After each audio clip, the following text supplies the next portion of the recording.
In a small music school tucked between a flower shop and a dusty old bookshop, stood an upright piano named Mezzo Forte. Unlike the other pianos in the school, Mezzo Forte had a streak of mischief as polished as its glossy mahogany finish. Every morning Miss Clara, the gentle piano teacher, would unlock the music room, run her fingers lovingly over the keys and begin the day's lessons. But Mezzo Forte had its own ideas about what music should sound like. One Tuesday morning, just as young Emily placed her fingers on the keys to play Twinkle, Twinkle, Little Star, Mezzo Forte decided it was a perfect moment for fun.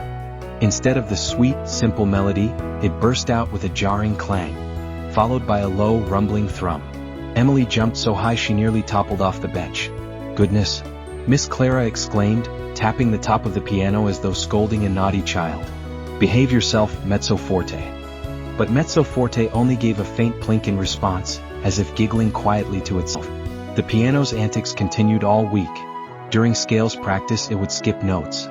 When students played a piece in C major, Mezzo Forte might mischievously slip in a few notes from F sharp minor.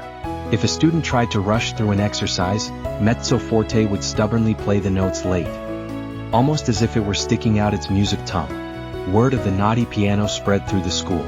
Students were both terrified and thrilled to play it, and even teachers from other classrooms would sneak in, hoping to hear what Mezzo Forte would do next. But Mezzo Forte wasn't mean-spirited, it just liked to have a bit of fun. One rainy afternoon, when timid little Noah came in for his first lesson, Mezzo Forte sensed his fear. Instead of playing tricks, it responded warmly to his soft touch, singing out notes so sweetly that Noah's eyes widened in delight. By the end of the lesson, Noah was smiling, convinced he'd discovered a piano that liked him best.